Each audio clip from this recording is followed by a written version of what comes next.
Hey guys, it's Sheridan and I'm bringing you a playthrough and guide of the Flashpoint Athiss. First I'll show you the background behind the instance. This is Carrick Station on secure channel Ion 8. Do you read? I'm receiving, and grateful you answered my call. I couldn't have asked for better. You are one of the Order's strongest champions. May your connection to the Force carry us to victory. Your team must face a powerful dark side presence. Failure to resist its influence could condemn you all to madness. Or worse. I don't fear the dark side. Whatever this evil is, I'll face it. I'm not afraid. You should be. We received a distress signal from the planet Athiss. Archaeological survey teams were excavating Sith ruins there. They awakened something while gathering ancient artifacts. The dark side grows strong within those Sith ruins, and now the Jedi Council senses a profound disturbance in the Force there. Why would anyone explore Sith ruins in the first place? Their discovery was accidental. By the time anyone on the survey team realized exactly what they'd found, it was already too late. The survey team leader said his people were driven mad before being overwhelmed by something inside the ruins. He warned us to quarantine Athiss. But now intelligence reports indicate the Sith Empire intercepted those transmissions. Darth Malgus is putting together a strike team as we speak. Malgus must believe whatever is on that world can be useful to the Empire. I fear he's correct. The Empire has the advantage of knowledge we don't possess.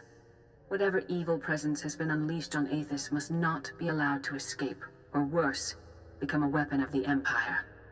Take a shuttle, end the dark side threat, and gather all the Sith relics you find for study and containment. May the Force be with you. So, Athiss is not a pushover instance in my opinion. However, it will look deceptively easy here, because most of us are higher level than would be usual. I also explained to the group what to do for most of the bosses. The second boss fight in particular might cause a few wipes to common groups. It will definitely be worth getting a proper mix of both melee and ranged DPS, and you will need a proper tank and healer for this one. To start off, you will want to make your way inside the ruins. Did someone just land out there? This is Republic Survey Team 689 Mark 1. Our comm systems are badly damaged. Strongly advise you do not approach the ruins. One of the easiest ways to do this is for one of your members to have the profession slicing. They can use this interface in order to activate the lift. If one of your members doesn't have this skill, then you should be able to jump your way down if you're careful. As you can see, we had a slicer. Repeat, this is Republic Survey Team 689 Mark 1. I don't know who's hearing this, but most of us are already dead. You should make your way through this trash in order to pick up a pack of explosives. This will allow you to blow up a doorway later on.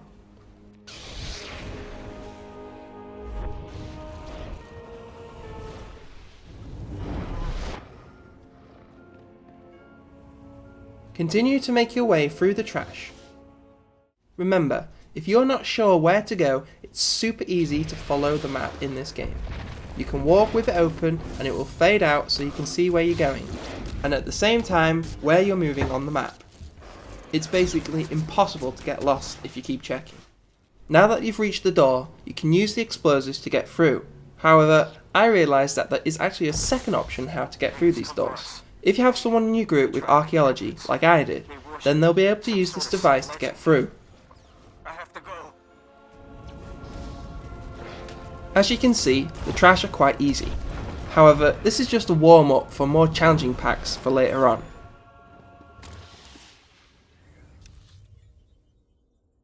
Once you've made your way through the trash, you'll soon run into the first boss encounter, Professor Ley'ar. She is surrounded with a small pack of adds at the start, which should be killed off first by the DPS. They don't do too much damage, but they can be annoying. Be sure to interrupt or kill off the shaman healer first, so he doesn't heal the enemy.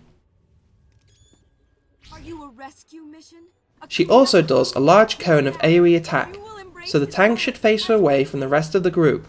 It doesn't seem to do too much damage, but better safe than sorry. As you can see, she will summon a pack of adds to come aid her. They should be killed off, or else they could build up to an unmanageable amount for the tank and healer. AoE attacks are best when dealing with packs of additional adds. You can also use knockbacks like I did, to keep them off you for a while. Remember, there is no auto attacks in this game, so you will have to waste away a little bit of energy or force to finish off low health mobs.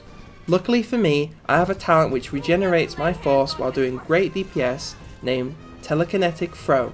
I'd suggest using similar abilities on your own characters. She also casts a spell called Affliction Field, as you can see here. It might be interruptible, but I'm not 100% sure. When cast, a large dark area is formed on the ground. You should definitely stay out of it. As you can see, she's gone down quite fast, but that's mainly due to our high levels. Then again, she is only the first boss and is meant to be a warm-up for later. After the boss, you will use a device and have to decide whether to send a rescue signal for the survivors. Light side or dark side points are available, depending on what you decide to do. Remember, the person who wins the highest roll will decide what happens, but no matter what, you will get the points for the option you personally selected. Now you will need to make your way through a lot of trash. I decided to skip through it, but you should know that they usually contain healers, so you want to focus down those first. You can always use CC, but it's not really needed. It can be annoying to navigate, so make sure you check your map often to see where to go. Time for the second boss, named the Beast of Vodal Kresh. This can be a little tough, but with a good group it shouldn't be a problem. The boss has around 6 adds at the start of the fight. Make sure you kill them off first, especially the shaman healer. The tank should immediately pull the boss away from the ledge on the left, and face him away from the rest of the group. The reason for this is that it will often use a frontal AoE knockback, sending everyone flying. I've seen groups get knocked down into the trash below, which is usually skipped, causing a quick wipe. The most important thing during this fight is the summoning of additional adds. Much like the first boss, you can easily get overwhelmed. I've seen groups where the DPS ignores them completely and they totally destroy the healer. Make sure this doesn't happen to you. Your healer will have a lot of damage to heal, so don't make things harder for them. You can use your AoE attacks when they first come out, as they will be gathered up closely. Again, use knockbacks to keep them off you. Adds are summoned a lot faster on this fight compared to the first boss, so be quick about killing them off or you won't have much time to nuke the boss. It doesn't sound like much, but when I did it at lower levels, my groups would often wipe on him at least once, usually because they didn't do these simple things.